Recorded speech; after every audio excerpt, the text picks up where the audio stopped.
Assalamualaikum warahmatullahi wabarakatuh. Balik lagi dengan gue Dugi. Gue bakal lanjut bahas soal KSNP Ekonomi tahun 2020. Di video ini bakal bahas soal nomor 42 dan nomor 43. Dan nomor 42 dulu, meningkatnya pendapatan konsumen akan menyebabkan titik-titik bergeser ke kanan. Berarti kita cari kurva mana yang bakal bergeser ke kanan akibat adanya kenaikan dari pendapatan konsumen. Kita lihat yang pertama, kurva permintaan barang inferior. Nah, yang nomor satu, dia nggak bergeser ke kanan, gitu. Dia justru sebaliknya, dia bergeser ke kiri, gitu. Memang pendapatan konsumen itu bakal menyebabkan kurva permintaan bergeser ke kanan, tapi kurva permintaan barang normal, gitu. Harusnya kurva permintaan barang normal yang geser ke kanan, bukan barang inferior. Karena kan barang inferior kan, kalau pendapatan kita naik, maka apa? Permintaan barang tersebut akan berkurang, itu berlawanan. Makanya elastisitas pendapatan barang inferior itu negatif. Terus yang kedua, kurva indiferensi konsumen bergeser ke kanan. Apakah benar? Nah, nomor dua juga salah. Nomor dua salah. Kenapa? Nah, tapi Kak kalau misalkan digambar, kan dia geser ke kanan. Oke, kita misalkan digambar gini, ini barang X, terus barang Y. Nah, kenaikan pendapatan itu kan bakal menggeser budget lainnya, Kak. Dari budget line satu ke budget line 2. Terus bakal ada dua keseimbangan kan. Misalkan di sini IC1, terus sampingnya IC2. Nah, dari IC1 ke IC2 itu sebenarnya nggak terjadi pergeseran. Gitu. Kenapa?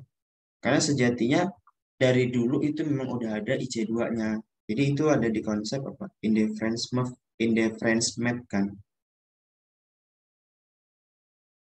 Indifference map. Jadi sejatinya ada banyak kumpulan IC atau indifference curve di sumbu dua ini antara sumbu X sama sumbu Y gitu. Jadi ketika ada pergeseran atau istilahnya nanti ada perubahan di BL ya bakal bakal selalu pindah ke IC yang baru. BL yang bakal mencari indifference curve yang baru. Jadi sejatinya mereka nggak bergeser karena mereka udah ada di situ. Gitu. Jadi jawabannya nomor dua, yang kedua salah. Terus yang tiga, kurva angle akan bergeser ke kiri, akan bergeser ke kanan. Salah. Karena kurva angle itu kan menjelaskan hubungan antara pendapatan konsumen dan juga permintaannya kan, atau kuantitas permintaannya kan.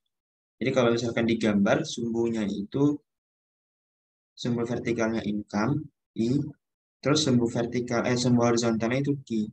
Nah, kalau ada dua variabel gini, terus salah satu variabelnya berubah, entah itu I, entah itu Q, otomatis suatu kurva yang ada di antara sumbu ini itu bakal bergerak atau movement gitu, bukan bergeser. Jadi kalau ada peningkatan pendapatan konsumen, kurva angle itu bakal movement along the curve gitu. Movementnya tergantung dia barang inferior atau barang normal gitu. Terus yang keempat, titik keseimbangan konsumen. Nah, yang yang keempat ini yang baru benar gitu. Indifference curve-nya itu memang nggak bergeser gitu. Tapi kan keseimbangannya kan baru kan. Kita lihat di kurva lagi dari A ke B kan bergeser ke kanan kan gitu. Karena ada peningkatan pendapatan. Jadi indifference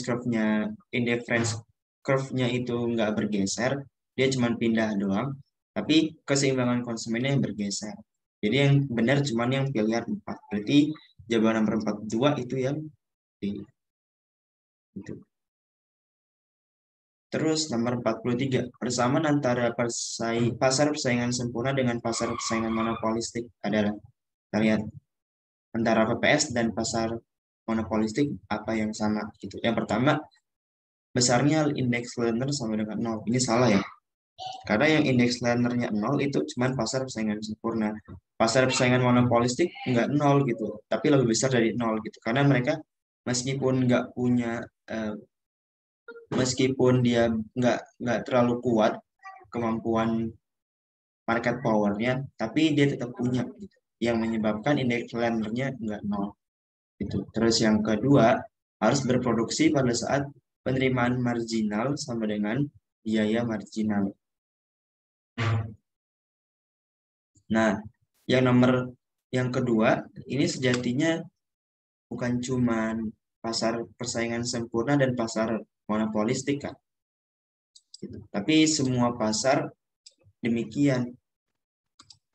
Dia bakal menghasilkan atau perlu berproduksi ketika kondisinya di kondisi MR sama dengan MC gitu. Nah, kalau dikunci yang kedua itu nggak dibenerin gitu. Jadi kalau dikunci itu yang benar cuma yang empat, yang di mungkin kalau kena sebenarnya benar sih, benar juga sih nomor empat. Cuman kayak benar bukan kayak spesifik antara PPS dan monopolistik gitu yang sama gitu. Karena semua pasar, semua perusahaan memerlukan kondisi MR sama dengan MC untuk memaksimumkan profitnya. Jadi mungkin yang kedua itu disalahin atau enggak dibenarin karena ya itu terlalu general, itu bukan terfokus ke PPS dan monopolistik itu. Terus yang ketiga, dihasilkan barang homogen. Di monopolistik itu nggak homogen barangnya, ya homogennya itu ya sama jenisnya tapi kayak beda-beda gitu. Istilahnya itu kayak homogen terdiferensiasi gitu. Misalkan kayak produk sabun, sabun itu kan banyak kan barangnya, entah itu ya kita sebut ya, kalian tahu lah merek sabun gimana kan gitu. Nah, di pasar persaingan monopolistik mereka bermain ke kesetiaan atau keloyalan si konsumennya, dan barang mereka itu ya nggak homogen full kayak di PPS gitu, tapi homogen yang agak terdiferensiasi. Yang tiga salah. Dan yang empat, dalam jangka panjang perusahaan hanya memperoleh laba normal. Jadi baik di PPS maupun di monopolistik di jangka panjang itu bakal memperoleh laba normal atau zero economic profit gitu. Jadi jawabannya yang cuman benar yang D, sebenarnya yang dua juga bisa benar, cuman kayak terlalu general. Sebenarnya itu rancu juga sih. Jadi kalau dikunci dia jawabannya D, tapi menurut gua jawabannya juga bisa jadi yang C, yang 2 sama 4 gitu. Oke. Mungkin itu aja pembahasan soal kali ini. Semoga bisa bermanfaat buat kalian semua. Semangat menulis SMP-nya. Oh ya, kalau misalkan kalian butuh private, entah private persiapan Olim atau Olim KSN atau KSM yang dari madrasah ataupun SBMPTN, kan bisa ya private chat di WA gua ataupun di Instagram dan Twitter gua. Nanti Instagram dan WA-nya gua taruh di deskripsi. Oke, sampai jumpa di video berikutnya. Terima kasih.